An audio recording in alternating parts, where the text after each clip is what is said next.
হাদিসে এসেছে যে ইনশাআল্লাহ যখন কেউ বলে কোনো কাজ করার আগে, তার ওই কাজটা সুসম্পন্ন করার দায়িত্ব আল্লাহ পাক নিজে নিয়ে নেন। একটা হাদিস শোনাই, সুলাইমান আলাইহিস সালাম তার 100 জন স্ত্রী ছিল। কতজন? এখন পশ্চিমারা আমাদেরকে শেখায় যে বহু বিবাহ ভালো না, ইসলামে 4টা বিয়ের কথা বলা আছে, ইসলাম কত অমানবিক ধর্ম, এগুলো শেখায় না? শেখায়। সুলাইমান আলাইহিস সালাম কাদের নবী? বনু ইসরাইলের নবী, যিনি এই জেরুজালেম থেকে সারা বিশ্ব শাসন করেছিলেন। তার পিতা দাউদ আলাইহিস সালামও সারা বিশ্ব শাসন করেছেন এই জেরুজালেম থেকেই। পরবর্তীতে তিনি দাউদের পুত্র সুলাইমান আলাইহিস সালাম, তিনি আরো বেশি ক্ষমতা নিয়ে বিশ্ব শাসন করেছেন। জিন্নাও তার অনুগত ছিল। তিনি পশু পাখির ভাষা বুঝতেন, এমনকি পিঁপড়ার ভাষা পর্যন্ত বুঝতেন। বাতাসে ফ্লাই করতে পারতেন। জানেন না আপনারা?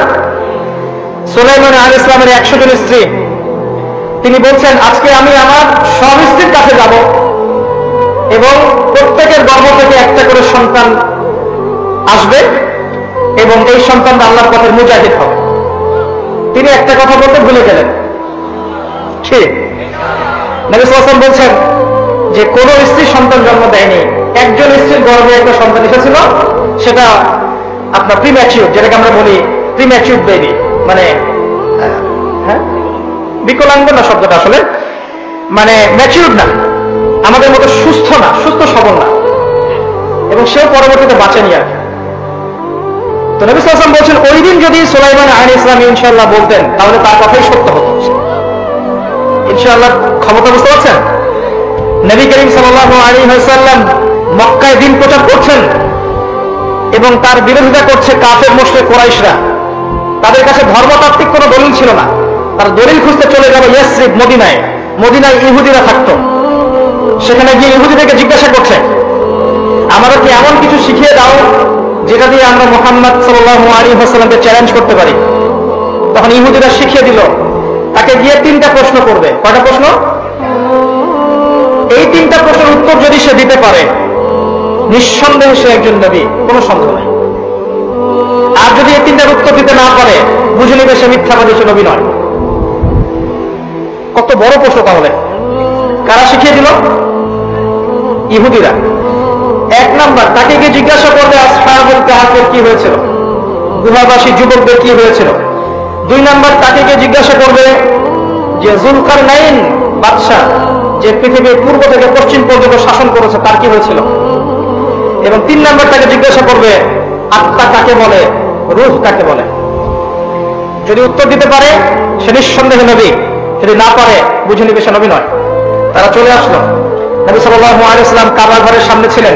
তাকে জিজ্ঞাসা করলো, হে মুহাম্মদ সাল্লাল্লাহু আলাইহি ওয়াসাল্লাম, বলো তুমি যদি নবী হয়ে থাকো তাহলে বলো এই 3টার উত্তর কি।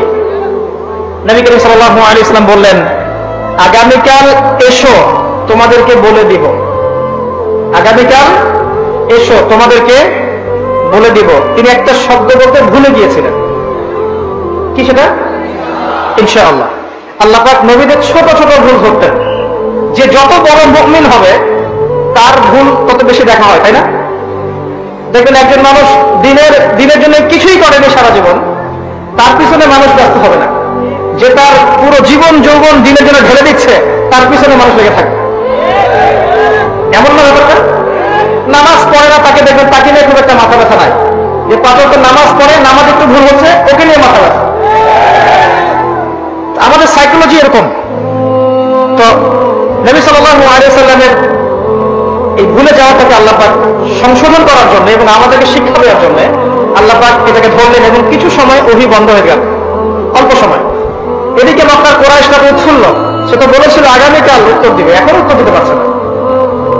নবী সাল্লাল্লাহু আলাইহি ওয়াসাল্লাম ভেবেছিলেন যে জিবরাইল আলাইহিস সালাম তো তার কাছে আসেন, আসলে জিজ্ঞাসা করলে তিনি বলে দিবেন। আল্লাহ পাক সূরা কাহফের 23 এবং 24 নম্বর আয়াত নাযিল করলেন কয়েকদিন পর। আয়াতটা হচ্ছে ওয়ালা তাকুলান্না লিশাইইন ইন্নী ফাইলুন যালিকা গাদান ইল্লা আইয়াশা আল্লাহ। হে নবী মুহাম্মদ সাল্লাল্লাহু আলাইহি ওয়াসাল্লাম, আপনি কোশ্চেন কানেও বলবেন না যে আমি আগামীকাল কিছু করব ইনশাআল্লাহ বলা ব্যতীত। এই শিক্ষাটা কাকে দিচ্ছেন আল্লাহ পাক? শুধু তাকে না, আমাদেরকেও। কিয়ামত পর্যন্ত এই শিক্ষা থাকবে না? থাকবে। অতএব ইনশাআল্লাহ দিয়ে আপনি আল্লাহর অনুগত সভ্যতা এবং আল্লাহ বিরোধী সভ্যতাকে চিহ্নিত করতে পারবেন।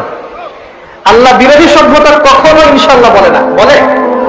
ওই নেতো কি ইনশাআল্লাহ বলে কখনো? জিউসরা বলে? পশ্চিমারা বলে? এবং ওদের ধাঁচে যারা নিজেদের মানসিকতা তৈরি করেছে এরাও কখনো ইনশাআল্লাহ বলবে না। বলবে? বলবে না। কিন্তু আল্লাহর বান্দারা বলবে ইনশাআল্লাহ আমি আগামীকাল করবো, তাই বলবে না? ইনশাআল্লাহ।